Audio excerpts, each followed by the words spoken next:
Good afternoon, gentlemen. How you feeling?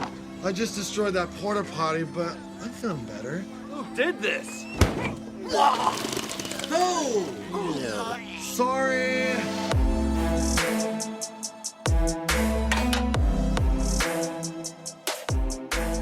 All right, everybody, welcome back to another week of Muskies on Tap. Welcome to episode number 114. I'm one of your three hosts here tonight, Gus Manty. We got none other than Max on the line, Brian on the line. The boys are back. It's kind of felt like it's been a minute. It has, it's been since 4th of July, I feel like. Been a Yeah, little when we bit, were all yeah. in-house. Because we did the on the road podcast, and then Max was gone for the one after that, and then now here we are, if that adds up. One Yeah, big happy Brian, household.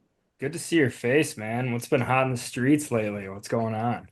It's not a whole lot, man. The last pod that you missed, we had just met up face to face. You came to my city, saw the big bright lights, Mm. and then we had a What good city that pod. be? We had a good pod after that. Shout out Scuba's though. Don't remember the bartender's name, but she poured a nasty beer for Max and a mean whiskey for me, and we had a good old chat there. So that was good catching up.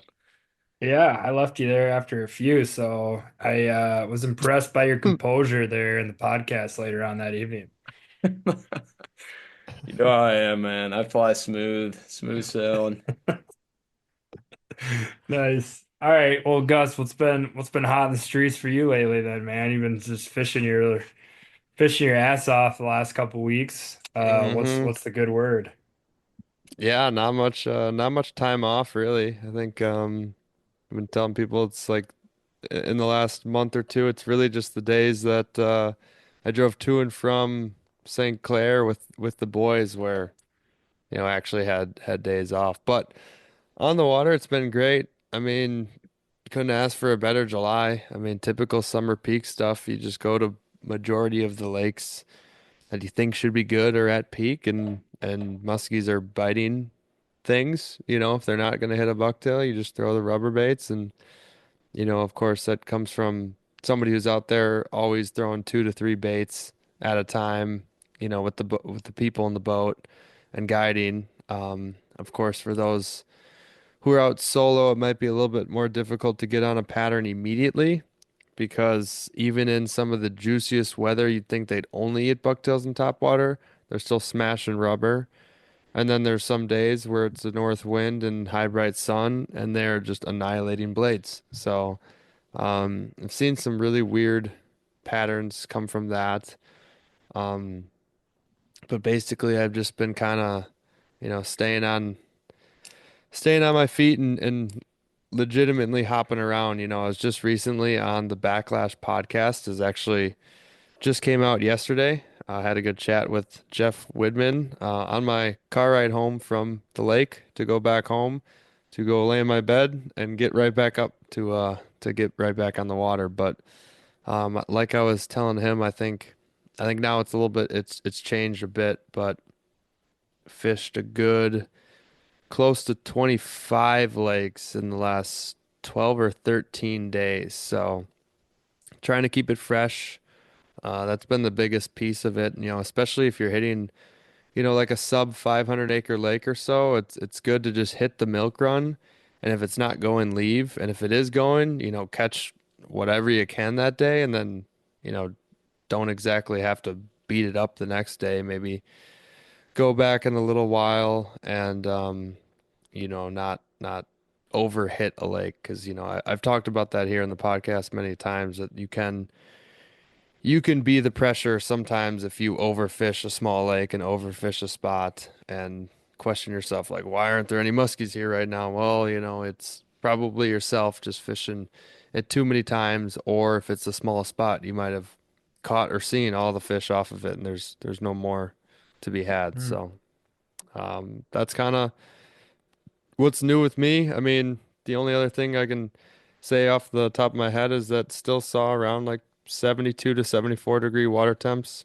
A little bit of rain, a little bit more rain the day this comes out for Files Oneida County, and I think it's going to keep the temps down a little bit. Looks like the future forecast is more 80s. It will probably get a little bit hot, I'm sure, on some of the very, very small lakes. So be aware of that, of course, when you start to see temps climbing on those a little bit too much because now we're in fully established summer peak, especially on the small lakes. They'll have their thermocline if they even do develop one. But then there's a cold snap coming up next week, so we'll be good. We got 70s and upper 40s for the lows, so that's a Yep. little update in the Northwoods. Yeah, I will. I can speak to that a little bit too, because I was out on Tonka a couple nights ago. After that slight cool down, we did have about 76, 75, 76 out there, but I'm assuming that that's pretty short-lived. It got really hot the last couple days, so I'm guessing that those temps Okay, skyrocketed up. But it does good to look know. like we are getting some relief here next week. So, metro fishing, I'm sure will probably be done here for a bit. But yeah, it looks like next Wednesday, next Tuesday, Wednesday, some storms come in. It looks like some cold fronts are kind of following. So, yeah, the weather here has just been nuts lately, man. I mean, I don't even know what the humidity was today, but it was just out of this world. Humid and hot, bunch of storms rolling through all day. It was probably was some pretty good fishing. Yeah, Last night or two. If the I don't know what the temps were then, because like I said, it was really really hot on Monday and Tuesday. I think that Tuesday, I extreme should say. humidity was hitting here today. I mean, that must have been the wave from you Yeah. guys. It's always about a day later in Wisconsin as opposed to the Minnesota weather if it's, headed towards our way, which most of the times it does. And yeah, today it rained like almost the whole day and it was so hot and humid that I just almost refused to wear a rain jacket. Otherwise, I would have sweated too much. It Yeah, felt so good to wouldn't have just be, changed a thing. You would have been soaked either yeah, way. exactly. It just felt good not even wearing a rain jacket. Um, but yeah, I got the muskies fired up and actually, honestly, talking to a bunch of people, a lot of nipping fish, a lot of short striking, a lot of lost fish, a lot of fish tail grabbing and all that stuff happening. I think I was texting Max and Brian throughout the day today because I had a full day trip before the podcast and we got two small ones, but we lost seven. So it was just one of those days where couldn't quite get it done on the nicer fish. Um, but that's all right. This July has been awesome. There's been some insanely big fish Uh, caught in the rig and high fish average size and numbers. Numbers are great. I think uh, it's July 23rd and we're already a couple muskies ahead of the June in total count. So, wow. Well, of course, Brian and I aren't getting up there fishing when the fishing is the best. What's new? I mean, Few weeks, few I will weeks. say, shout out to the guys I fished with on Tonka, Tucker, Thorn Bros, shout and out. Jake from Fish Electronics. We had the exact opposite situation that night. We did manage to go 1 for 1, so it was very Damn. not a lot of action, but we did find one Yeah, into the net, and I so don't I don't mind those. I really don't yeah. mind those, I mean, it honestly. was wasn't the Metro Giant we were quite after, but hey, good to see good to see a muskie in the net. And that was on the P2, the Pitbull P2. Double Dog. Did you get a net picture? Wow. Yeah, I did. I did get a You net got a net picture. picture. Wow. I don't Social know if media would is proud of you. yeah, well, it will not see social media, unfortunately. Damn. But Why is that? well, well, no, I mean, I guess I could post it if I wanted to. Um, Why are the hooks in the spine of the fish? Jesus. So protective No, over there. Show us a damn picture. I'm happy to plead my case over here. No, it was hooked right through the upper jaw. Yeah, Dang, just what a hook set. fishing weeds and yeah, yeah. Oh man, thanks, appreciate that. Welcome, welcome, welcome. Yeah. Welcome, welcome, welcome.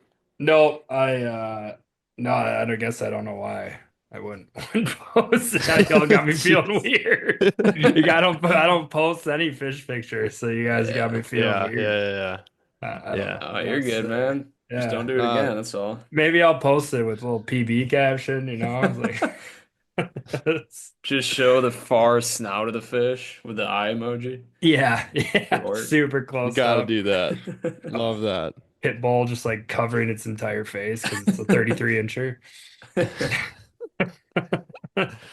Well, That'd be the good. P2 or the pit bull double dog, um, as we've been calling it, the P2 does come out. Depending on when you're listening to this, the day this does come out, I think at like 9 a.m. or something They're on probably already gone if you're Euro. listening to this, I would imagine. Yeah, probably. Well, it said 9 a.m. on Thursday, and this will be out at I don't know, whatever Oh, time I put nice. it out. I usually drop it at like somewhere between 2 and 4 a.m. Usually I have it set for. So, Hmm. What are you laughing at over there? Nothing, nothing. I was gonna make a stupid comment, but I'm gonna refrain. No, let her rip, nah, man. No, I'll Let get let her the it rip. class there. hear it. Let the class hear it. We got editing it. We got editing. I'll spill it in at the end. I'll let it go at the end. We need to get into Camden's interview. Okay. You pushing us off, I'm huh? gonna bite my tongue for a little bit here. Yep. You're done for the evening. All right, all right. Well, we'll let the Kamden interview roll here. So hopefully everybody enjoys a little talk about Vermilion and some fish puke.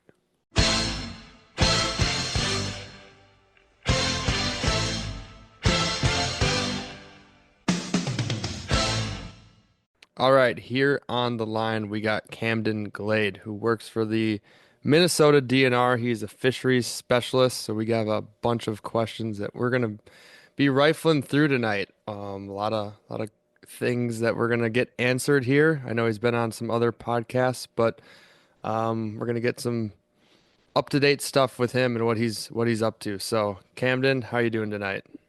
I'm doing well. How about you guys? Terrific. Can't complain. Appreciate you asking. Always like it. Thank you. So, So go ahead, Gus. So I just want to ask. So I know you've been on some other podcasts and some other people have probably heard you already, but maybe if you want to give a little rundown on your background for working for the DNR and kind of what you do on a day-to-day basis, some stuff like that. Yeah, I've worked for DNR for about 2.5 years now. Uh, Kind of wide-ranging job responsibilities, everything from walleye spawning in the spring, do a bunch of walleye fry stocking. We've got a bunch of trout lakes in our area, so we stock trout of all different species and strains in spring and fall. We trap minnows for our muskie rearing ponds. We raise muskies in a couple ponds to stock in Lake Vermilion. And then the bulk of our summer work is just doing kind of test netting out on lakes. So we use gill nets and trap nets and some electrofishing to go out and sample the lakes and see what's out there, see how fish are growing, uh, evaluate our stockings to see if the fish that we're stocking are doing well or if we need to make a change that way. And then a lot of that information ends up on the DNR's Lake Finder page too. So if people are trying to plan a trip over to Minnesota or trying to pick a lake for their weekend fishing, they've got some up-to-date information that they can go off of. So, how did you wind up becoming a fish specialist? Did you grow up doing a lot of fishing? Was this always something that you kind of wanted to do, or just find your way into it in a different way? I did grow up fishing. Some of my earliest memories and even memories that I don't actually remember but are on home video are of me fishing for bullheads and panfish with my grandpa down in southern Minnesota. In terms of actually doing this for a career, though, that took a little bit of time. Went to undergrad, was actually a pre-med major going in, and lasted almost a year and a half with that track, and decided that the amount of work that was needed for it to end up sitting inside and not being outside and playing with fish all the time wasn't worth it. I actually was in the middle of a semester with just a ton of lab work and like 3 different lab courses, all science classes with labs, and was just miserable. And I stumbled on like an old In Fisherman article talking about doing like some channel catfish tracking type study down in Kansas. And that was just kind of the light bulb moment for me where it's like, yeah, I I've always loved fishing. It's something I'm really passionate about, and you can actually do stuff with fish for a living. I've always been pretty decent at science, so it was a pretty easy transition for me. And really, a lot of the courses I took the first year and a half of college were stuff I would have had to take anyway. So it just felt better knowing that I had something that I was passionate about that I was working for at that point, instead of just, trying to get some hypothetical doctor job or something with years and years of schooling ahead of me. So Yeah.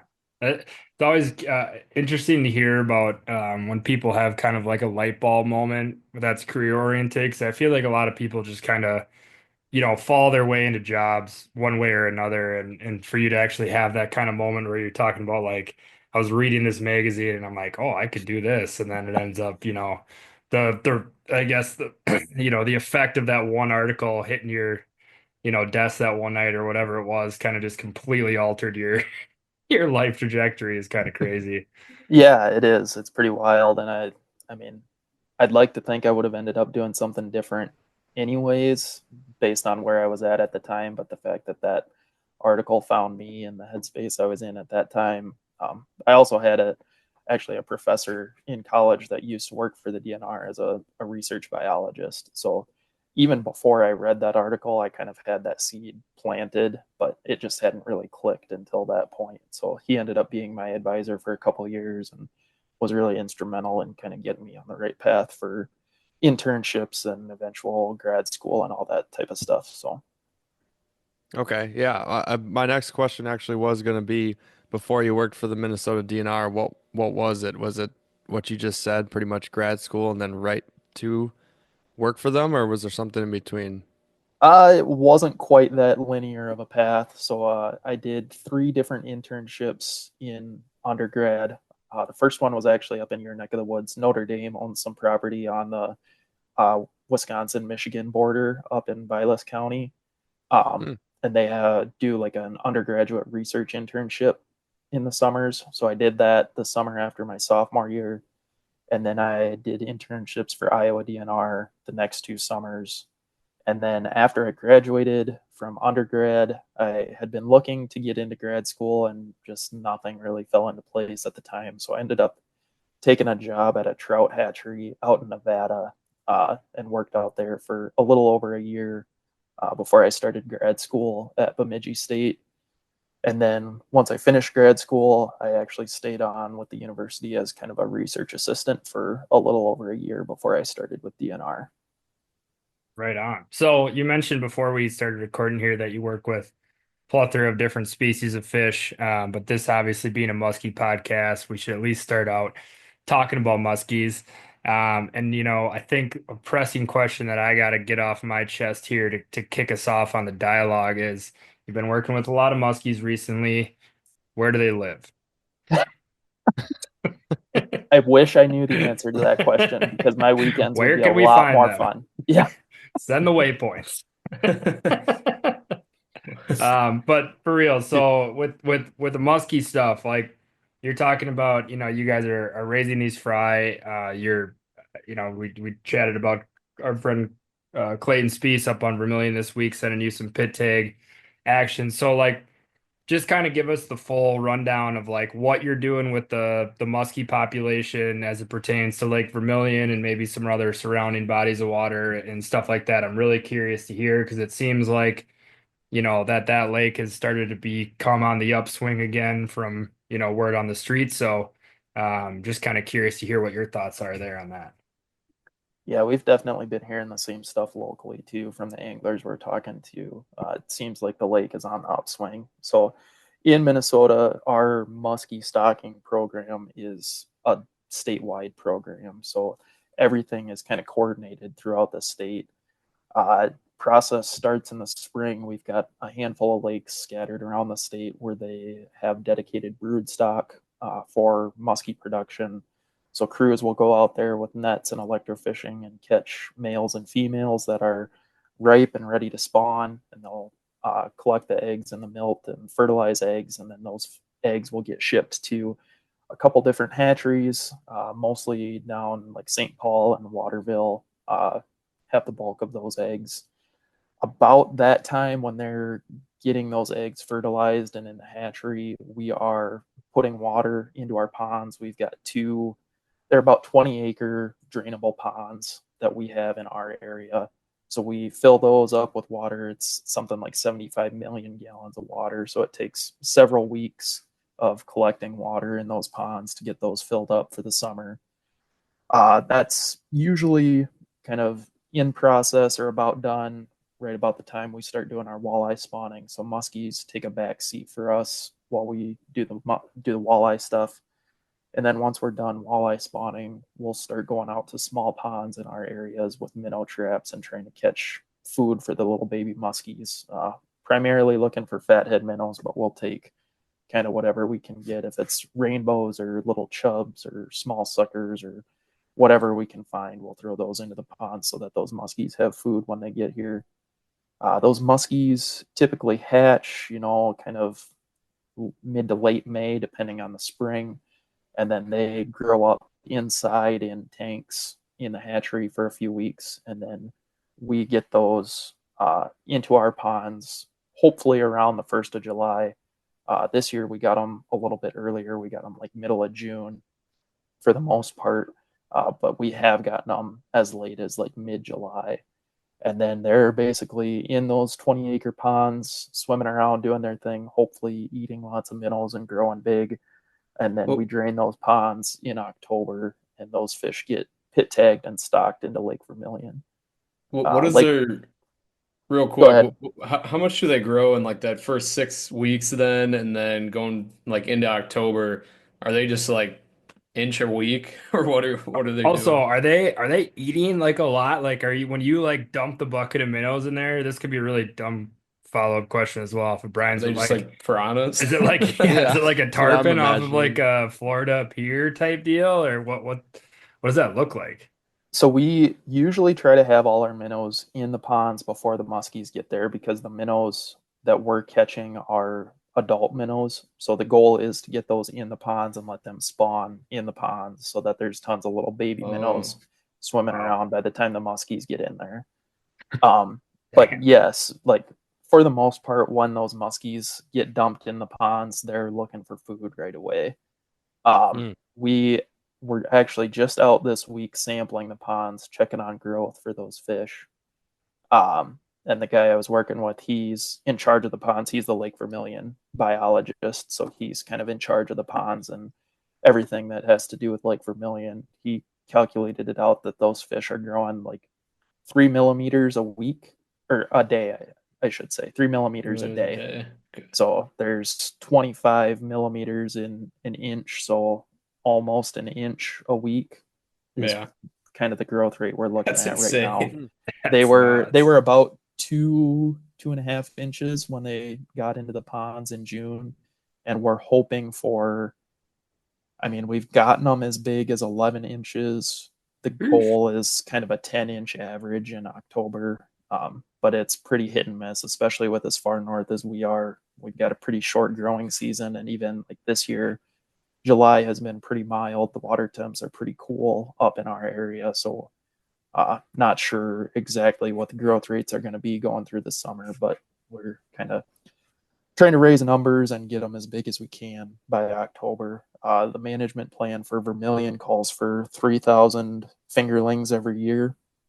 So we're trying to raise at least that in our ponds, because if we don't, then we have to travel to other areas in the state to pick up extra fish later in the fall to get those fish stocked. So And if you What? raise more than 3,000, do you still just end up dumping them all in? it depends. So it can get up to 2,000 extra fish per 2 years.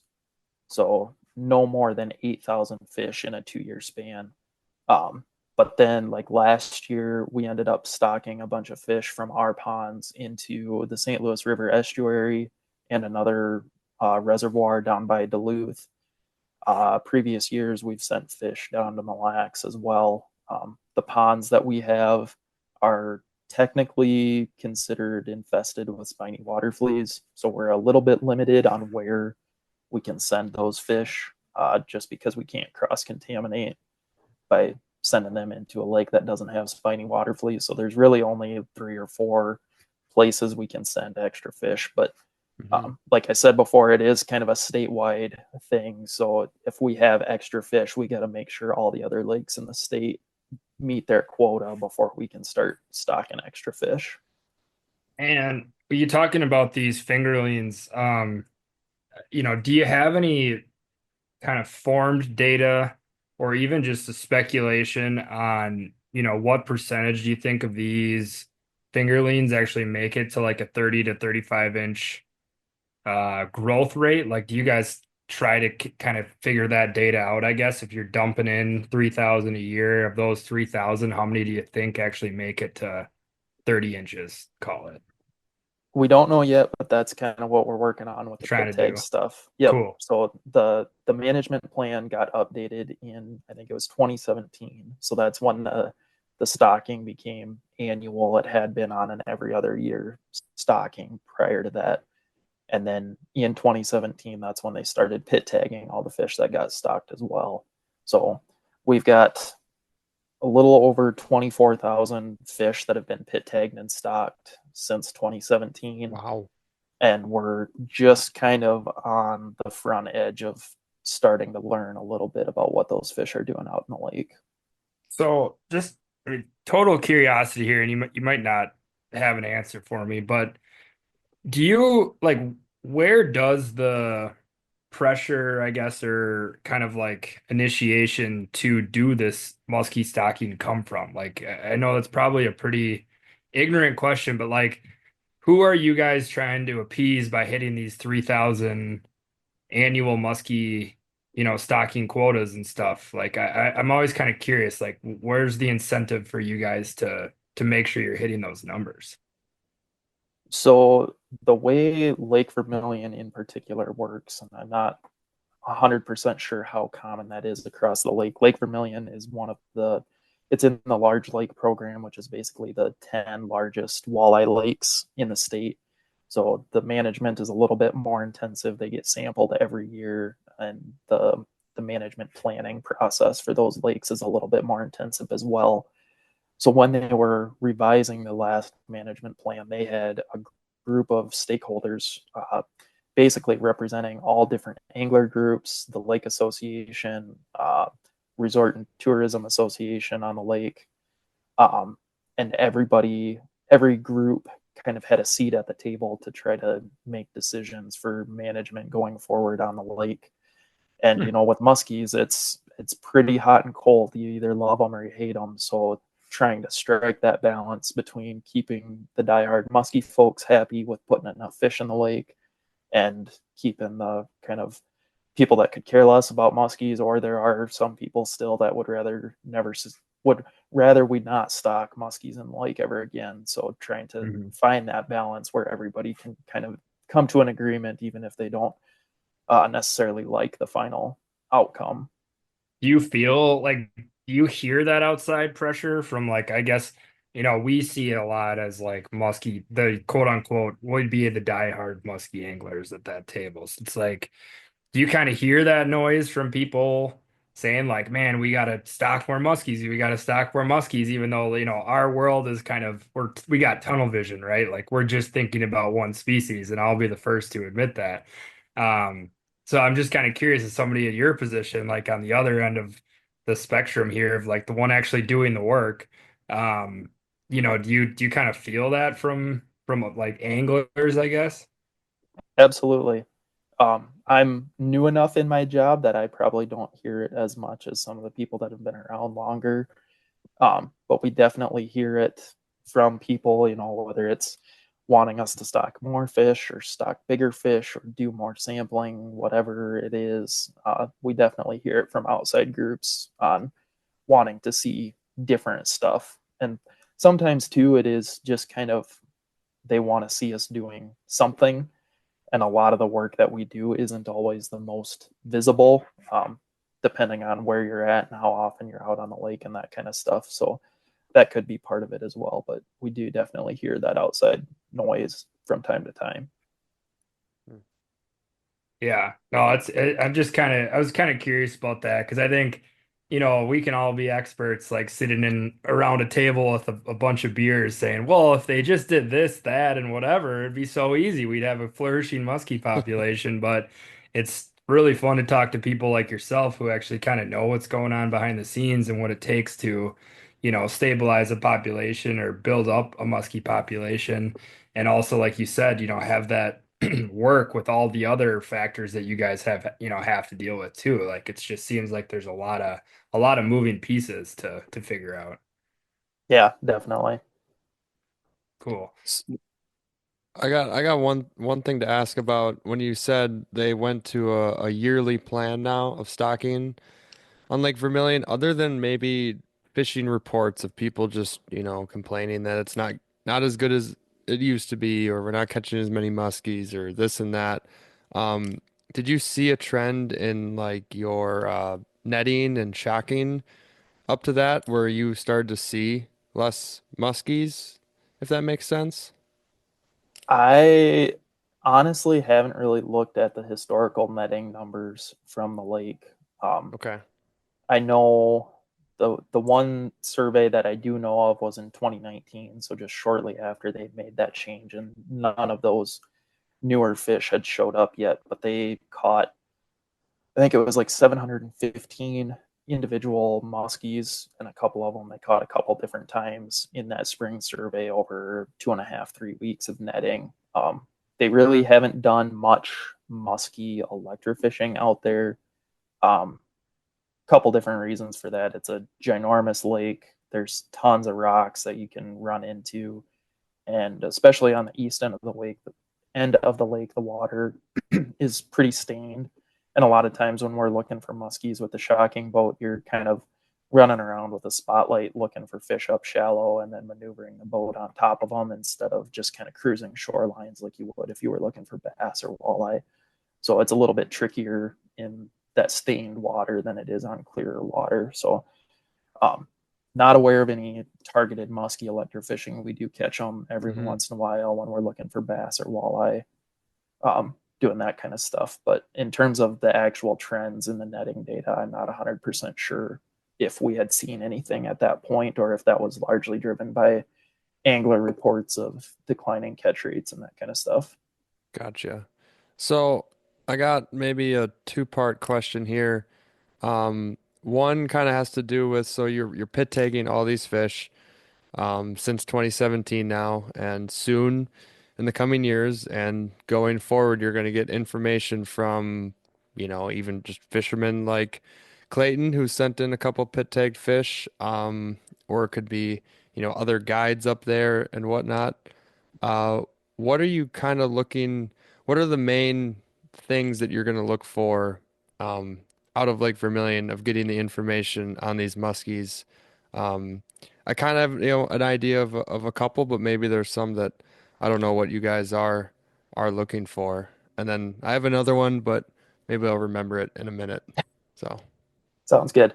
Yeah, so we actually just this year are starting to work with anglers up here to get some information on those tagged fish. So I got a grant from the Hugh Becker Foundation and Twin Cities Muskies Inc. to buy, I purchased 20 pit tag readers that I handed out to guides, resorts, cabin owners, local anglers out on the lake that are out catching Sweet. fish. So we've been getting some information rolling in already. A lot of those have been fish that were stocked, but we have gotten a few fish from that 2019 netting survey that were tagged, turned in as well. Um, so yeah, we're working with those guys. We're starting to see stuff rolling in. A lot of the stuff or the kind of information we're looking to get, first would be kind of survival of those stocked fish. So we know the length and the location of each individual fish that has been stocked since 2017. So every time we see those fish, basically from now going forward until they die, we'll know exactly where they were and how big they were when they went into the lake. And then we can kind of start looking to see if there's trends with, maybe fish need to be bigger than 9 inches for us to see them again, or bigger than 9.5 inches, or whatever the size cutoff is. If we don't see any fish smaller than a certain size, that's probably a pretty good indication that they're not surviving real well out in the lake. Same thing with stocking locations. Even with kind of the limited number of returns I've gotten so far, there have been several of them that there's been 3 or 4 different fish turned in from the same stocking location. So it seems like there maybe are certain areas of the lake that are better for stocking fish than others. So that'll be huge. Yeah, that'll be huge going forward too, just to make sure we're putting fish in the areas they need. Real quick, as you know, you talk about stocking locations. Just a really quick question: is there anything that has come back so far this year that has struck you as like an abnormality, whether it's like a fish has moved and extremely far away from its stocking location, or there's a size like there's one fish in that class that you've tagged or you've gotten information back on that's like 2 or 3 inches bigger than another, you know, muskie that's been stocked in that same year, like it's just growing at a much more rapid pace? A little bit. So we haven't seen a ton of really big movement out on the lake, which is actually really surprising. Like there's no reason that 4 to 7 year old fish should be within eyesight of the spot they were stocked, but they seem to be. Interesting. So it is kind of interesting. Are you asking for location of caught fish when they're pit tagged? Yep, and I'm trying to get to that point. Yeah. Yeah, I'm trying to be respectful of these guys that are out fishing and not getting their secret fishing spot, but just kind of a general area. If they can say kind of the bay they were in or near an island, I don't need the specific rock pile that they caught the fish on, but just kind of a general area of the lake. Yeah, it's just such a big lake. Yeah. I was wondering if, you know, like we've only been there once and I was blown away just by like it's what is it, 40,000 acres, but it almost feels bigger because there's so many nooks and crannies and islands and, you know, different ways to get to certain areas. And it's like, I just was curious if you stack something on, you know, call it way on the west side, and then you all of a sudden you get it, you know, phoned in from an angler and it was caught way on the east side or something like that. I just was curious if that's, you know, that's something that's happened. Nothing like that yet. I will say though, I'm kind of anticipating that will happen in a few years when these fish start spawning, and especially we do have a netting survey planned for a couple years from now.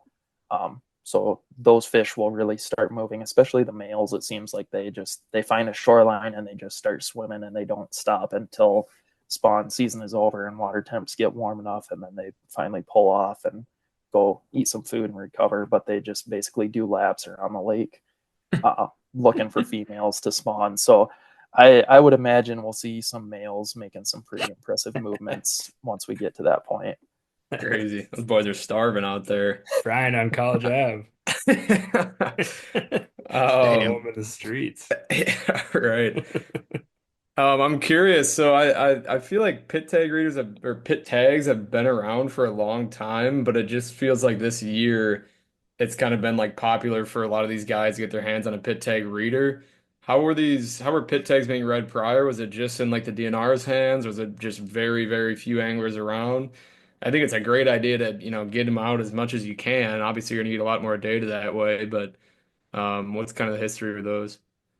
Yeah, I mean the tags themselves, you're exactly right. They've been around a while, and the only way you'll know if that fish is tagged is if you have a reader that reads the tag. So, yeah, I don't know exactly what the reason is for it taking this long to kind of realize the opportunities we have here. But I know, yeah, it's been kind of a handful of guys that have used readers in the past, and I know other states have probably been a little bit ahead of the curve compared to Minnesota. I know I've talked to guys from Wisconsin and Missouri and a couple other states with muskies that have had anglers with readers for a few years now and have been getting some information that way. So we're kind of playing catch up a little bit in that regard, but the readers seem like they're affordable. I know you can get an Amazon special for 25, 30 bucks. So that's cheaper than most baits these musky guys have in their box anyways. And then even for us, like if you can find a little bit of money in your area budget, or if you can get a grant like I did, pretty easy to stock up on a good handful of readers. And once you start finding that core group of anglers that are out there consistently and catching a lot of fish, that's where you can really get pretty good return on your investment that way. For sure. Yeah, I think we got myself and a bunch of buddies, we got them through our Muskies Inc. chapter.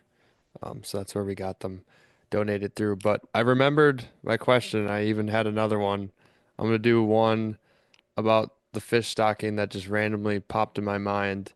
Um, so obviously you said you're going around, you're looking for the females because you need those to get the eggs. But once they're hatched and before you stock them in Lake Vermilion or even, anywhere that muskies are stocked, do you know like the percentage of male female? No, it's impossible to tell when they're that small. Okay. That is something I'm kind of curious about because we know from other lakes where they've been tagging fish for a long time, the females are the ones that get big, and the males will kind of top out depending on the lake, anywhere from like around the 40-inch range on Vermilion. The stuff where you've been seeing so far, it seems like around that 45-inch range is where the males are kind of topping out.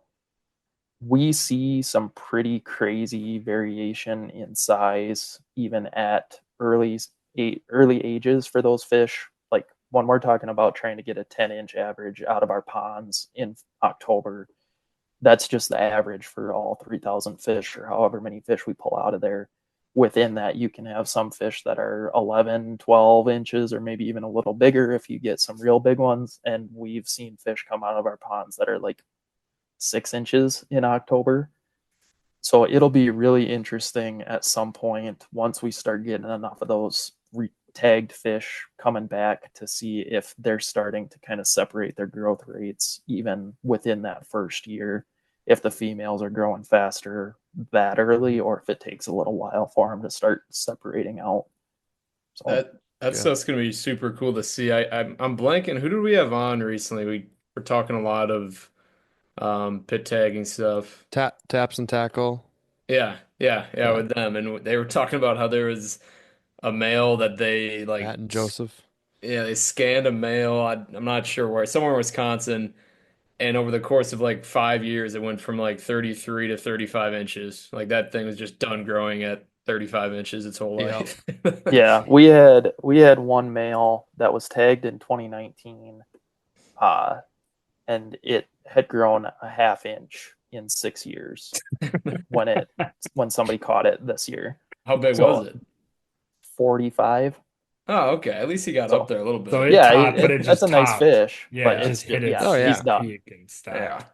Huh. So So did you tag a bunch of non-stocked fish in Lake Vermilion? yep. So all 700 and however many fish Oh, that they that's caught in the right. nets in 2019 got tags as well. So a few of Okay, those are still swimming gotcha. around. It's been mostly males that we've had returned so far. So not sure if maybe the life expectancy on the females isn't as long, or if I'm not sure what the deal is, but I think we've only had like one or two females from that 2019 survey that have been turned in so far. So Interesting. Could be like a difficulty of catch, yeah, that recapture could be type too. deal, especially if Yep. they were females in 2019 and they were big, they're Yeah. still alive, those could be the Lake Vermilion giants that you see about on the magazines and whatnot. So, Gus, did you have one more question, or can I ask I one?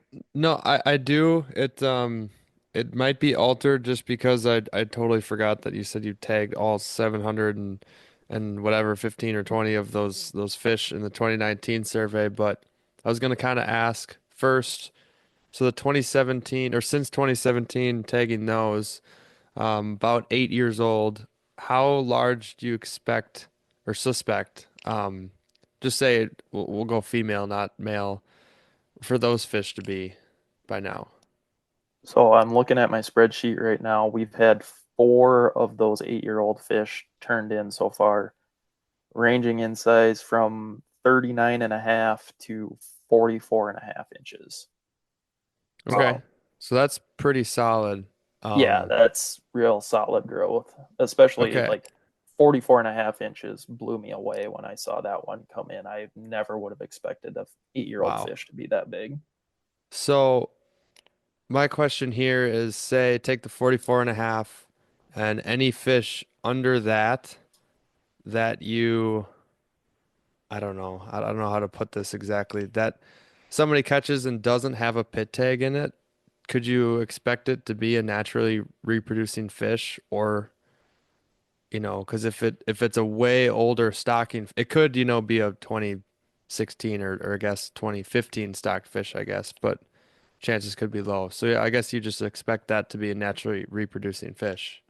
Yep. So with the pit tags, the tag loss is so low for an individual fish that we basically assume anything smaller than kind of the top end of the fish that we have been tagged or that we know are tagged will be naturally reproduced. Once you start getting into that 40 to 45-inch range, that's where it gets really hard because, like I said, those males get to kind of that mid 40-inch range and they just stop growing. So you could have a 43-inch male that's 11, 12 years old. But we Mm-hmm. have been seeing a good handful of fish in like the 30 to 37, 38-inch range that don't have tags that we're pretty confident are naturally reproduced fish. So that's Hmm. something we kind of knew that was going on out on the lake to some extent. They used to do a lot more seining out there in the summer to look at like small perch and walleye and that kind of stuff. And they would get an occasional muskie in the net that, I mean, it was a tiny baby muskie before we had stocked them in the lake. So there's no way it was anything other than a natural fish. But we didn't know kind of the level of natural reproduction. But it does seem like it's pretty significant out there based on what we've been seeing so far. I'm Okay. curious on the Nice. natural reproduction. Like, if you look at other lakes in your area up there, I mean, in Wisconsin, it seems like majority of them either suck at naturally reproducing or they just don't in that specific lake. Curious in your opinion, what like maybe the difference is between two bodies of water that might have natural reproduction and one that just it just doesn't happen on. I think, especially for muskies, a lot of it has to do with the habitat. They need pretty big, expansive weed flats, typically, is where they're spawning. Like Leech Lake is kind of the prime example in Minnesota. That's a completely natural fishery. The only stocking that it gets is like a couple hundred fish every 4 years when they take eggs on the lake. Um, and then that's basically just to supplement whatever they took out. And I mean, it's been a consistent fishery for years, just solely on natural reproduction. And the lake or the spawning habitat out there, there was some research done back in like the 80s or 90s, I think. And they basically saw that they were spawning out in like 6 to 12 foot Cara flats out there. So kind of the little muskgrass or whatever you want to call it, just kind of the fringe weeds out in six Hmm. to 12 feet of water. And so they kind of just deposit their eggs out there and let them go. I have not seen tons of that kind of vegetation in Vermilion, but just with the size of the lake, I mean, you've got plenty of wind-blown sand points. You've got lots of little like feeder creeks and tributaries that you could run into. There's plenty of smaller weedy bays that will warm up pretty quick in the spring. And especially on the east end with a little bit darker water, and then even on the west end, there's a couple bays with inlets that are pretty dark stained as well. So I think it's a lot of it is just a habitat thing. Um, so and with especially like Vermilion, when you get up along like the north shore of the lake over towards the east end, like you're butted up right against the boundary waters. There's no docks, there's no people Right. messing with shoreline stuff. It's all just kind of pristine habitat. So that's got to be a huge benefit for the fish out on that lake in particular. I feel like a lot of our lakes up north in Wisconsin have a ton of weeds. Like majority of the lakes up here are pretty weedy and shallow. I mean, what might be a reason in those kind of lakes you just don't get great natural reproduction? I think it was like tadpole we had them on, maybe. Somebody was diving into kind of like how those eggs are different from pike eggs and how they just have like I think it's a less sticky coating on them, so they just kind of like fall to the bottom and they end up, they might end up getting swallowed up by muck or stuck in the sand or, eaten by whatever prey. So I don't know if there's more to that or just what other reasons they'd struggle to reproduce. Yeah, I've never really handled the musky eggs or pike eggs for that matter, so I couldn't really say for sure on that. But I would assume it's something to do with the combination of, maybe the eggs are a little bit less sticky and then the habitat too. If it's not the right kind of weeds where the eggs can kind of sit on them nicely, if it's like even if you put eggs on a leaf of cabbage or something like that, you get a big wind and those eggs are going to fall off. Whereas kind of the fringy weeds will kind of just make a mat on the lake bottom and keep those eggs up out of the sediment. Once they pretty much hit like, yeah, sand or muck, are they pretty much goners? Like, do they need to be above that? I'm not 100% sure. I don't think it's instant, especially on sand. I would think they'd be Yeah. okay on sand as long as they stay clean. If you got wind blowing in and kind Yeah. of keeping stuff moving, keeping them oxygenated and that kind of stuff. But if you get mucky bottom where the eggs can just kind of sink in and it Right. cuts off oxygen, that's probably a no bueno situation for those Yeah. eggs. Yep. So you kind of got on all of our radars with the fish puke, stuff that you were doing. I don't want to get too far into the interview here without talking about this because I think it's one of the more wild things I ever saw on Instagram. I think when you started coming out with those videos. So for the people that maybe have seen it, or even those that, or I should say the people that haven't seen it, even those that have, explain like what the fish puke thing is all about. I mean, it's kind of jarring when you see it for the first time. You're like, holy crap.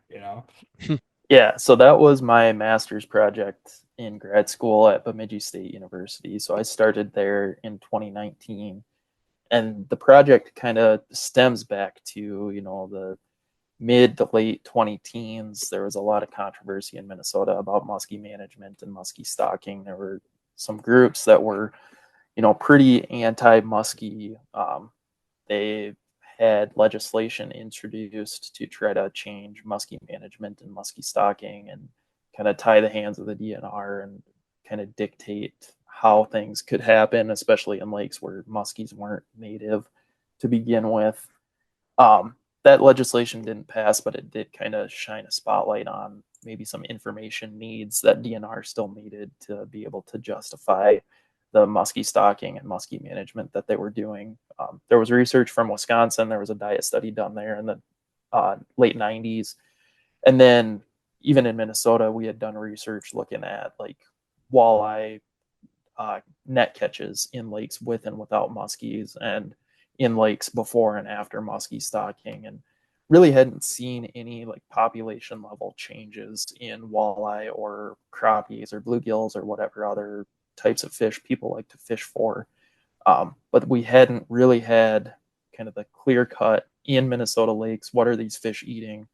And then the other part of it too was we didn't just look at muskie diets. We also looked at diets of walleye, pike, and largemouth bass, just to see if maybe there were some indirect effects of muskies on those other species, whether it was competition for prey or if they were kind of forcing those other fish to eat different things in lakes where muskies were stocked. So we started that project in 2019. We basically went around to a bunch of lakes throughout the state. I think we ended up with 12 different lakes that we did the diets on. And we went out with an electrofishing boat. We shocked up all 4 species on those lakes. And then we basically just used a bilge pump and a garden hose to pump water into the fish's stomachs and make whatever they had eaten recently come back out.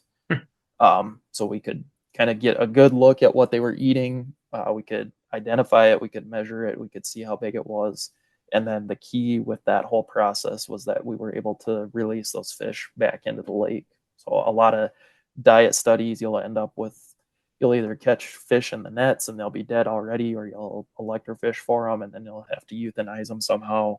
And then you cut the fish open, cut their stomach out, and look at what they're eating.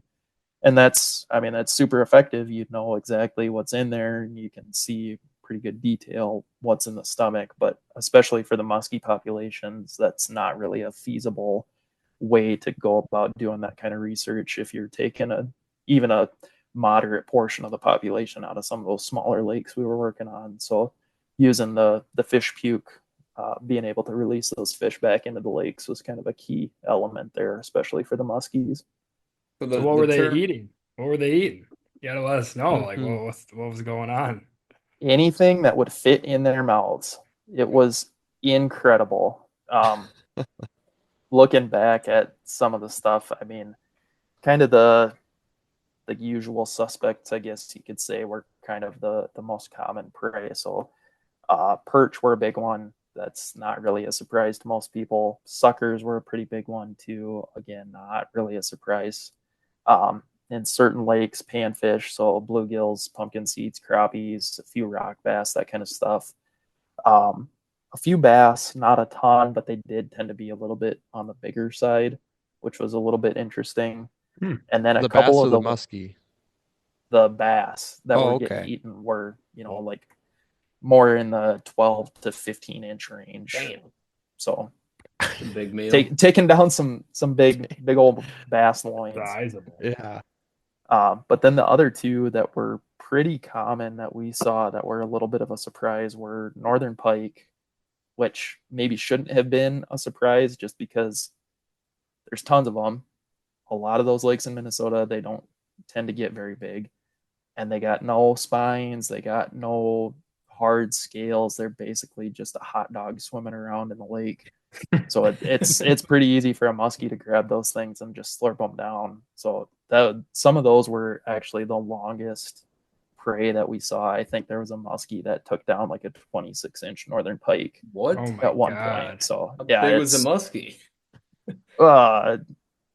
big but not huge. So Yeah. upper 40s, I think. So I think that one was Oh my like God. 50 to 60% of the muskie's length. That So- always shocks me. Like you'd think a pike would be able to kind of outmaneuver a muskie, or would be quite the life race. But I don't know. They catch them snoozing and just T-bone them, I guess. Yeah, and I mean, you guys will know just as good as anybody when those muskies decide they want to go somewhere. There's not a whole lot that's Yeah. going to slow them down or stop them. True. So Yeah. even those little pike, I mean, they're quick, but those muskies, if they get ahead of steam, Did you they do any can slow Cisco 'em down. based lakes? We did. So before I lose my train of thought, one other thing Oh, we yeah, saw go that ahead. was a little bit of a surprise was bullheads that got taken down by muskies. I've a fair heard that. bit.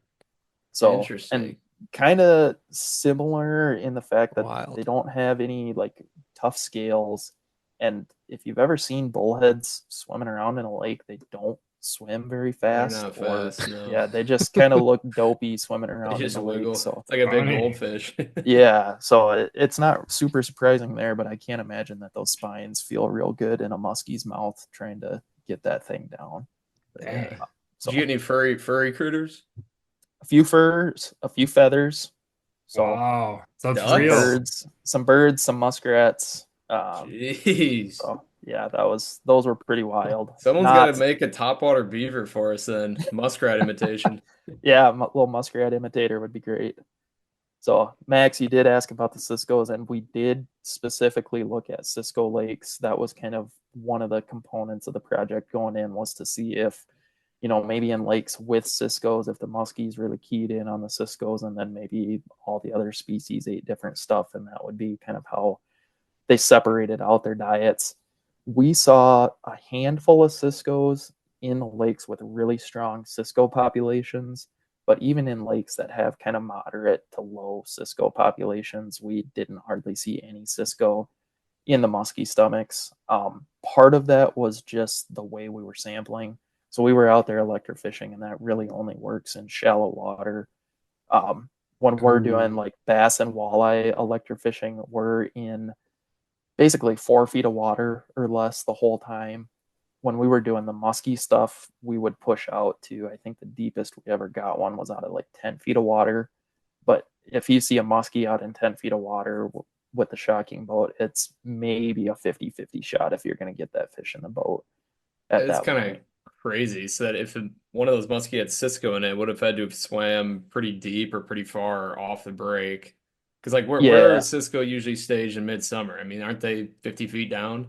Well, we did this, so we did seasonal diets. So we were looking at spring, summer, and fall diets.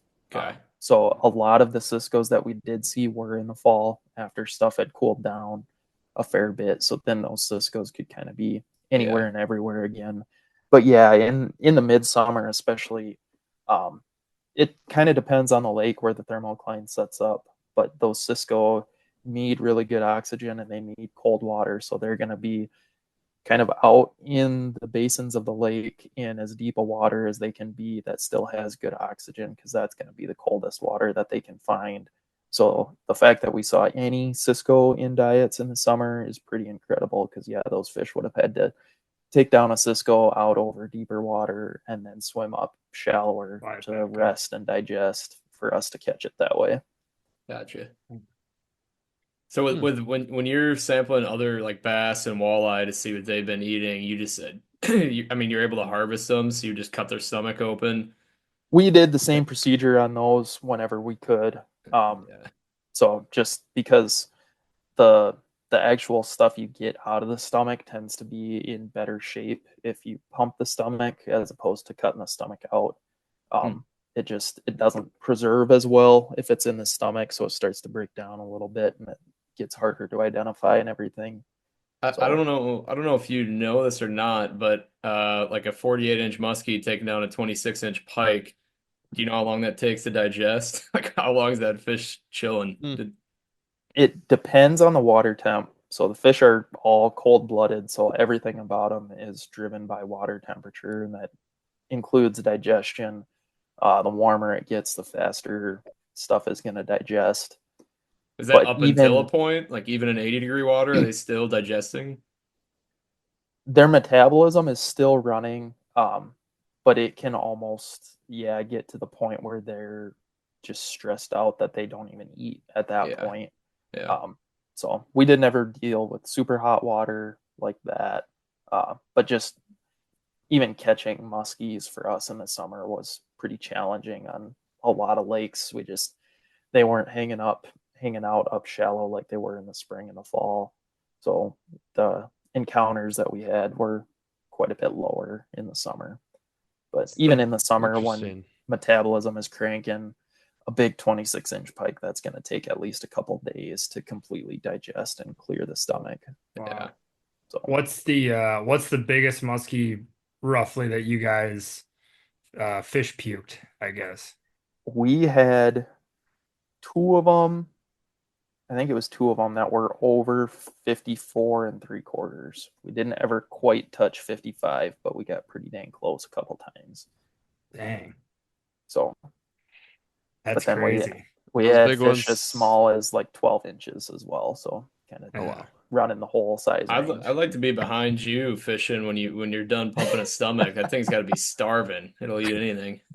He's probably dazed and confused though. The kinds of stuff we do to Perfect. those fish, yeah, He just got they abducted by Brian aliens. will get right. him. Brian will get him. If anyone knows how to, it'll be Brian.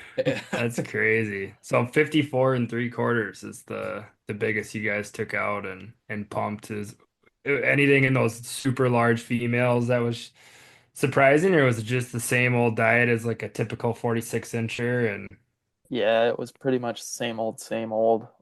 I mean, kind of as you'd expect, the general trend was the bigger the fish, the bigger their prey was, but it was pretty sporadic too. You had really big fish that were eating stuff that was 5, 6 inches, and then you had mid 40-inch fish that were eating stuff that was 20 to 23 inches. So it was kind of all over the board. Is So that, do you?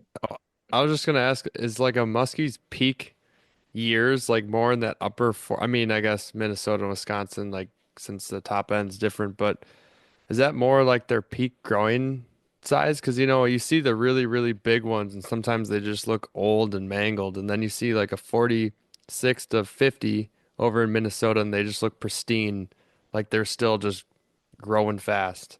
Is that kind of true? They So in terms of like peak growth rate, it's gonna be super early is the fastest.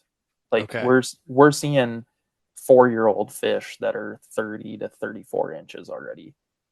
So they're within 4 summers, they're growing 30, yeah, up to 34 inches. So that's, Dang. what, 7, 8, 9 inches per summer of growth. Once you get beyond that point, it starts to slow down. But even for those big females, if they're going to get really big, they're going to have to keep growing pretty quick, even through kind of that low to mid 40-inch range. They'll slow down once they get into the upper 40s for sure. And then just not every fish is going to reach kind of that 50-inch mark or any bigger than that too. You kind of need the right genetic combination for a fish to get that big. Just like people, there's a lot of variation in growth and maximum size. You get people that grow really tall and other people that grow really fast when they're in middle school, and then everybody passes them as they get into high school. So I'm curious, and I guess before I ask this, if you're a walleye angler listening, you might want to turn her off for a quick minute. But you hear a lot about muskies clearing out like the panfish populations or walleye populations. In your estimate, I mean, how much is like how many walleye is like a 45-inch muskie taken down throughout the year? Is it an actual threat to their population? I mean, I know a lot of lakes walleyes get, I mean, you stock the piss out of walleye. So I always struggle to believe that a single muskie or muskie population is taking them out. So we looked at, I think it was like 650 some muskie stomachs throughout the course of this study. 350 of those muskies had something in their stomach. So about half of them had eaten something, half of them were empty. Out of those 350 muskie stomachs, we found 4 walleye total. Oh, boom. So muskies are not eating a lot of walleyes. Yeah, So, and that's we good to really hear. didn't see a lot of walleyes in any of the stomachs. Like the most we saw for any species was pike. We had 17 walleye in pike stomachs, but we sampled 802 pike diets throughout the Wow. course of the study. So basically, it came out to less than 1% of the prey items that we collected from any of the species was a walleye. So Either walleyes are That's some super shifty little interesting. bastards then. they are, and I mean, Yeah. you look at a walleye. Prickly spine. Yep, they got prickly spines. They got gnarly scales. I mean, especially when Yeah. we're working with them at the They hatchery in are. the spring, like those scales are just super rough. And they're a predator fish too. They're built kind of like pike and walleye. They got big tail fin. They got their dorsal fins kind of set further back on their body, so they've got really good burst speed.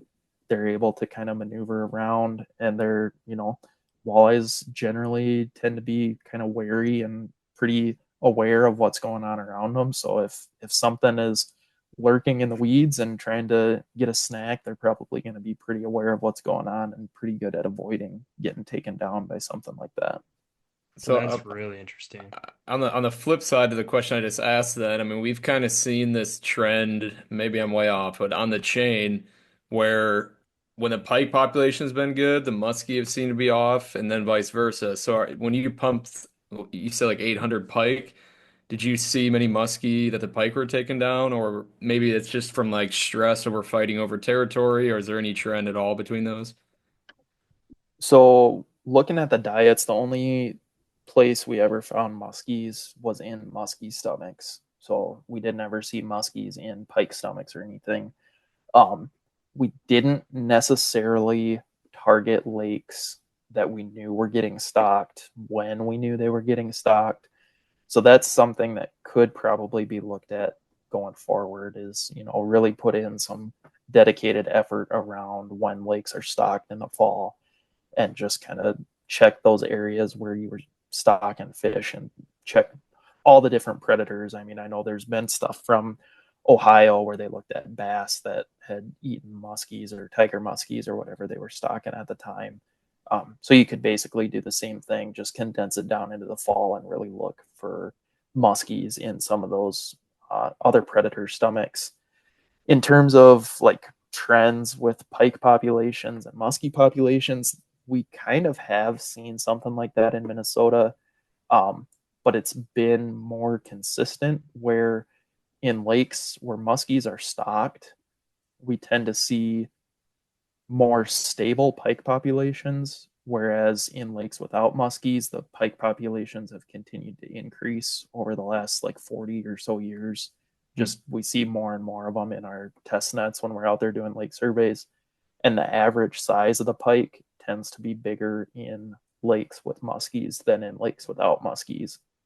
So based on that kind of stuff, and then seeing the number of pike we did in the muskie stomachs, it seems like those bigger muskies might kind of be helping to balance those pike populations. And that's something that they've looked at like over in Europe, where you get some of those magnum northern pike in lakes where the size structure gets screwed up and you don't have those top end pike to basically cannibalize some of the smaller ones and keep everything in check. That's when you can kind of get into some of those stunted pike populations.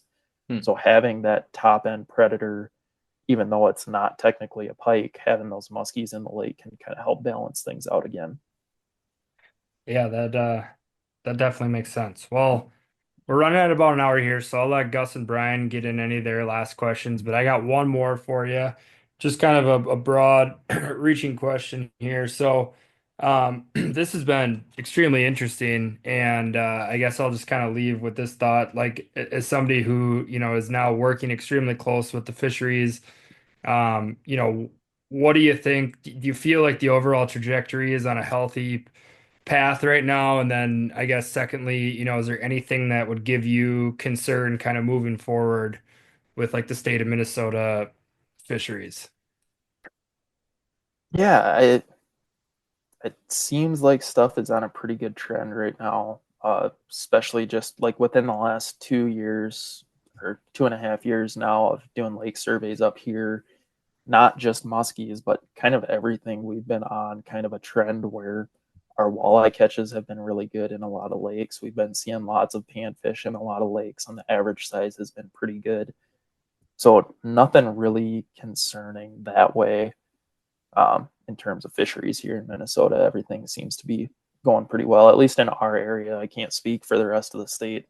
Minnesota is a really big state with lots of different lakes and different habitats. Yeah. So you can have completely different stuff going on, like down in the southwest of Minnesota, where it's all cornfields and ag production, compared to up here in the northeast, where it's forests and boundary waters. So Yeah.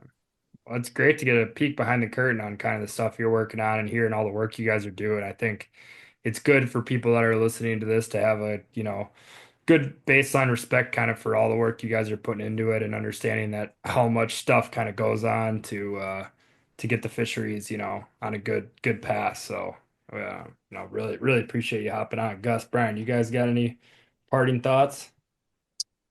Yeah, I got one last question about Lake Vermilion. Um, so as a fishery as a whole, or even the ecosystem, um, how is that entirely? I know we just talked about muskies, but like, are the walleyes doing good, or the panfish doing good, the bass? And then the next up, do you have any invasive species that you are worried about that either in the past, current, or possible future?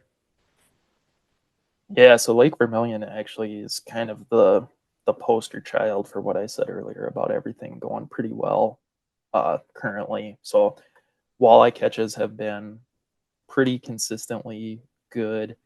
A little bit of variability, but there's been really strong year classes. Basically, like 8 or 9 of the last 10 years out there for walleyes. So they're looking really good. Every time we go out and do targeted bass sampling, it seems like the catch rate goes up compared to the last time. So the bass are looking really good. There was just a big bass tournament here earlier this spring, and they caught like 4,000 bass between 60 some boats in one day. What? So it Oh was my God. it was one of those catch photo release where every fish over a certain size counts, and yeah, it was like 4,000 scoreable fish that were caught over the course of Wow. the day. So that was pretty wild. The last, so the previous 2 years, not this year, we did targeted panfish sampling out there, and it's kind of hard to make heads or tails of that because that's the first time we've done it in the spring. They used to do trap netting in August for panfish, but based on what we saw, both crappies and bluegills are looking pretty good out there. Good size range, decent numbers, especially for kind of a Canadian Shield Lake where you wouldn't expect a ton of panfish necessarily. For the invasive species stuff, keeping an eye on things. We, knock on wood, still don't have zebra mussels in the lake. Not sure how that's happened based on how people move around and go into different lakes, and especially with Vermilion being a big lake and getting a lot of tourism traffic, it's pretty incredible that they haven't been found in the lake yet. So we're going to kind of do what we can to keep that the way it is. The one that is a little concerning, and maybe not so much concerning, but just something to keep in mind, is the rusty crayfish. They've been in the lake for quite a while now. But talking to some of the guys that have been around and some of the older anglers that come in and talk to us, they've completely changed the lake, especially on the east end.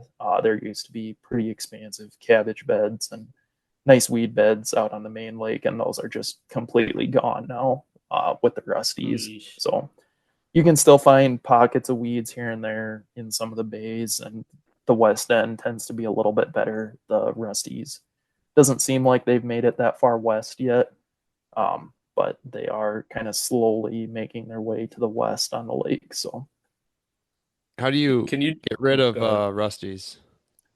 you don't. You hope. We have Okay. no. We have a couple people that have had like commercial trapping license on the lake, but once they're in the lake and established like that, there's really not anything you can do, especially on a lake that size. If it was a smaller lake, there may be some opportunities to try some different things, but especially something like that, like you really don't want to poison the whole lake because then you're going to wipe everything No. out, and you can't guarantee that you're going to get all the crayfish anyways.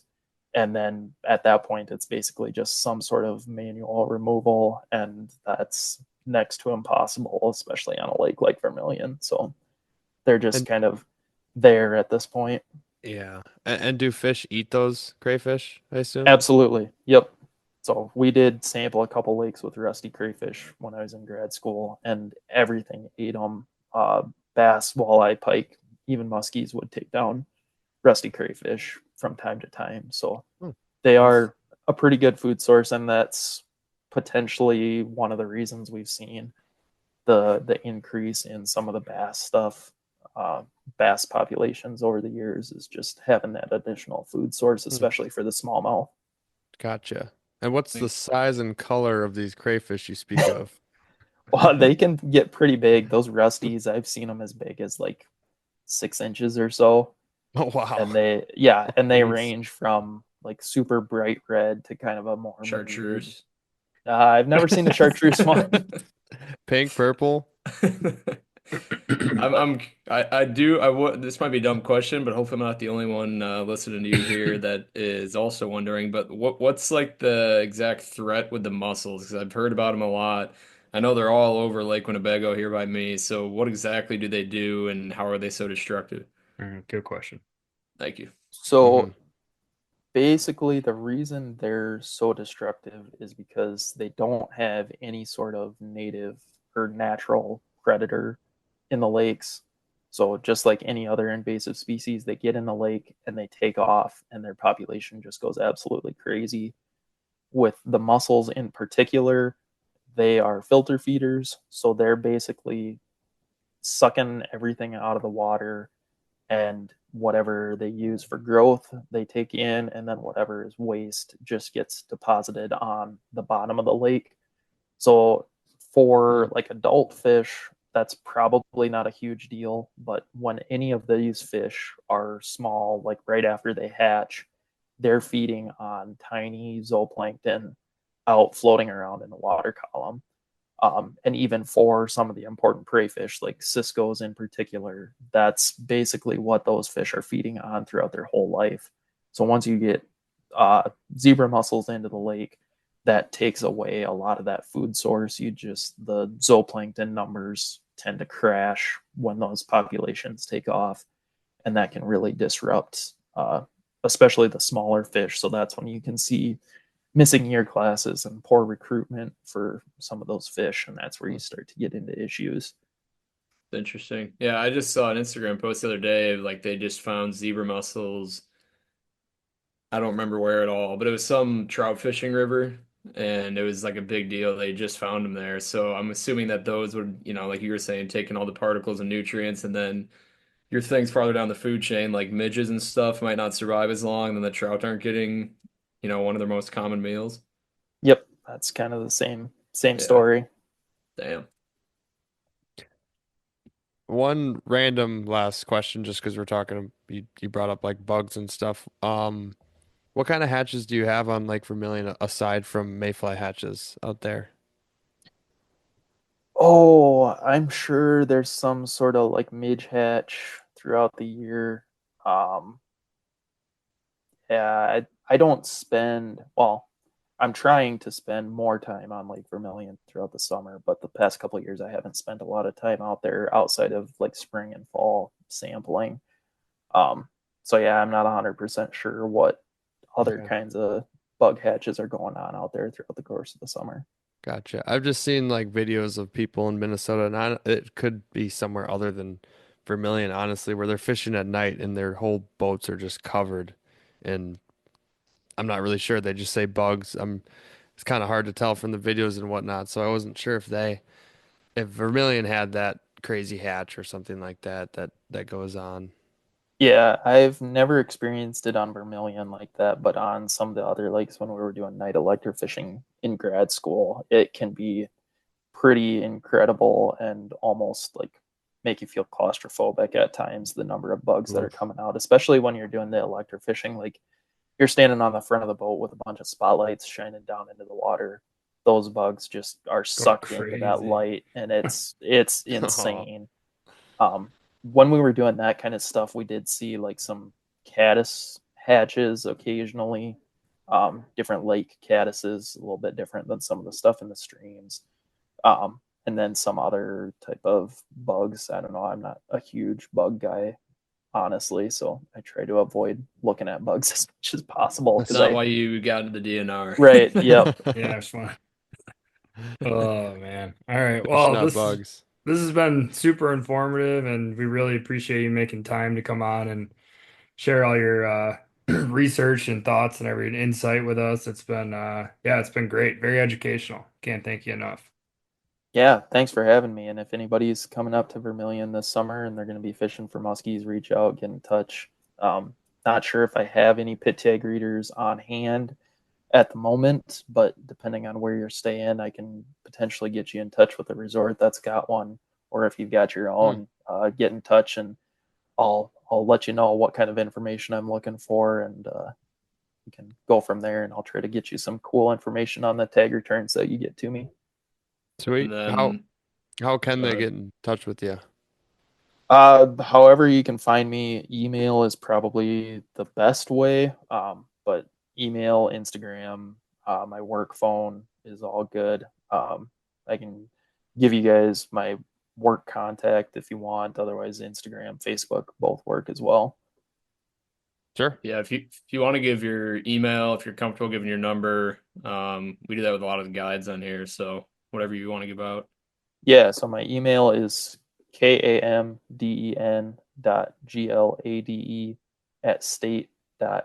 kamden.glade@state.mn.us. And my phone number is 218-300-7804. Sweet. Perfect. Well, thanks, man. Thanks for coming on. It's always cool to hear about what you guys are working on. Yeah, thanks for having me, guys.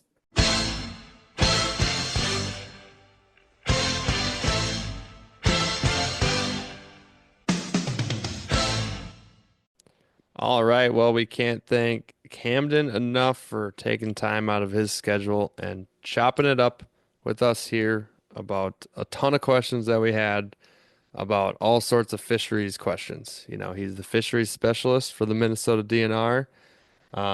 He's very well spoken and had a lot to tell us, a lot of notes ready, and a lot of great information. Some that maybe you have already heard, and for some of you, it could be new information, and we thoroughly enjoyed all that. Um, I know off the top of my head, one of the things that I kind of took away that was surprising and kind of curious about if they can ever be able to follow this, whether it's from more surveys and people catching them, is the fact that they don't exactly know what the percentage male female is when they get the eggs hatched. They grow them until October and then stock them. Yeah, That that's could really insane. make you could really make a difference in your classes out there, Size and wise, you for wouldn't sure. have and you wouldn't have any idea Yeah. until it Reproductions happens. wise, I mean, a lake might get shafted and get 90% males. And then Just I a Yeah. mean that sausage Great. party damn out The there. near, ratio yeah. is off. Who do you Ratio's know here? terrible at the party. Who do you know here? Yeah, Um, Who do you know? I get in the front door. ladies free, fellas $5. Sorry, guys. um, Mortality for me is interesting. I think just listening to him, figuring out like 10 years down the road from now, understanding how many fish that you stock are actually making it, you know? Yeah, Hmm. they'll be able to get an estimate off that. I'm excited to hear that about all fisheries. Oh yeah. Everyone they always estimate what they I mean, I've heard the number 5% tossed around, 10%. It's usually not People don't super. know what the fuck they're talking I know. I'm just saying. till you I'm just see some saying. actual, DNR studies done. Like, I mean, yeah, maybe 5-10%. I guess it makes sense. I mean, if 3,000 fish survived annually, you'd have a lot of damn muskies in the lake. You'd have a lot of Hmm. muskies in the lake. You'd have a Uh, couple Yeah. people, not super happy about that, which also fantastic thing that Camden has debunked, and it has been floating around the internet since he's, done that study and released all that information, is that the muskies are not eating all the walleyes. But pretty much Mhm. just preaching to the choir here. This is a muskie podcast, so Shout out muskies for that, man. They're not shout even out like muskies. they not even eating all of them. They barely even eating them. That's the Right. last time I threw a gold bait. Yeah. Bruh, all Yeah. fish flash gold. No more walleye Anti-walleye patterns. custom color buyer. Yeah. No more walleye patterns in Yeah, Brian's true. box. No, you will Not, not not find that one, there man. ever Good was luck. any. They already got thrown away. I was gonna say, you never had one anyways. All right, Brian, what do you got to get off your chest from the intro that you just been saving up now for a long time? I'll say, just get me in the outro, dude. Oh, well, y'all had me, you know, all nervous about me never sharing any fish pictures, like trying to make me become a forester Oh, on we're just Instagram, I asking for guess. fish pics. You It's guys not want me that to crazy. just start my own handle and post all my fish pictures? I mean, I honestly think the last muskie I posted on social media was the one I illegally took out of the water ice fishing like 5 years That was sick, though. ago. That was really sick though. I just feel bad, we got some homies from the pod follow me on social media, and it's like you're You gonna ain't be gonna really get much. disappointed. Yeah. Yeah. Same. My last post is 2 years ago. One before that's a year ago. What was your last post? Now I'm curious. Muskie. Was it? The one right behind me right now, actually. So you're Yeah, flexing? I remember. Yeah, flexing. Yeah. Oh yeah. Believe me, I've Great caught much bigger fish since. I just don't post them. great company, minimal sleep, big fish. All Honest, right. dude. We're not doing an Instagram deep dive here to end this. Big fish. And then your All right, How everybody. second long? to Thank you last for listening post to this What were was week's. temps? another muskie. What'd you 'Tis catch the it on? season. Where'd you catch it? Yes, Uh, dude. Finesse. Let's try and Yeah. go All right, back. Brian, before All you rip an right. outro, Max, got anything else to add? Otherwise, give us a follow at Muskies on Tap on Instagram, and also be sure to check out my guide service stuff, which is Suggs Fishing. You can find that Facebook, Instagram, and www.sugsfishing.com. Still got some availability in September, October, a little bit in November.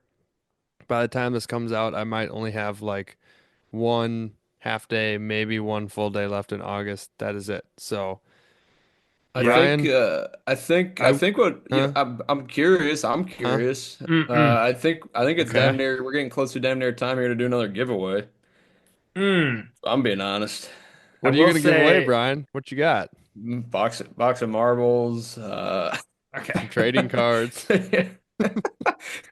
One thing What you quick mean? Just too. bringing up this giveaway thing with nothing to offer. Well, I think we have some leftover merch. Merch God is just acting Leftover unilaterally merch. here. Just not ever telling us anything previous Date about giveaway. attention giveaway. If you have made This it wasn't this in the far, notes. I will say another thing. Well, if the people that are still listening, we are monitoring the situation on Facebook right now about live scope discussions. Oh, we're yeah. lurking. We're monitoring and we're lurking. No official comment will be made at this time, but we are monitoring the official comment. situation. I've finally been debriefed on the comment section. I'll tell y'all what, Yeah. that's the most I've sat down and read in one sitting in maybe 10 years. I mean, that's damn near. I can add that to my book list this summer. I read a book this summer. Like I said, monitoring, lurking, Uh, Yeah. no official statement at this time. No official we'll have statement. more to add about this at some point.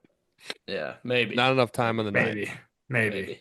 Or just not enough. Just stay in the bushes peeking through for a little while. Yeah, Forever. like I said, we're lurking. Yeah. All right, buddy. Eventually You we'll wanna have to take do us- a hot take Well, pod. Just get okay, off the yeah. rails. I am You're blowing I off a realize lot of steam. after 2 weeks of being on the bench and then tonight not really being able to get any takes off, it's percolating. We got to get some takes off here Yeah. next week. Scolding hot take pod. I think I'm ready to just unload. You know what I Maybe mean? that'll be the next one. It'll just be a yap sesh, but it'll be scolding hot take pod, and it'll be like fire emoji, 100 emoji, bunch of clickbait we'll things. give Gus the night off. He can Yeah. just cook.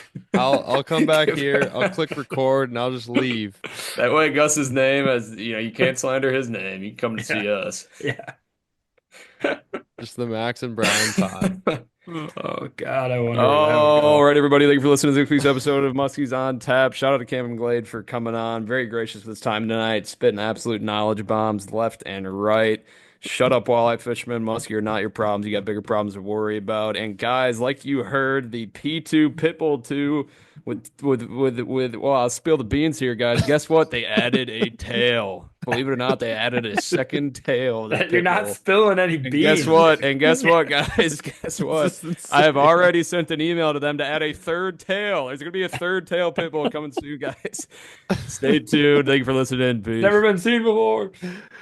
Brian, remember when you did a shout out to Kamden Glade and you called him Den Glade? Oh, yeah. When he had a Q&A? Okay, I'm dead.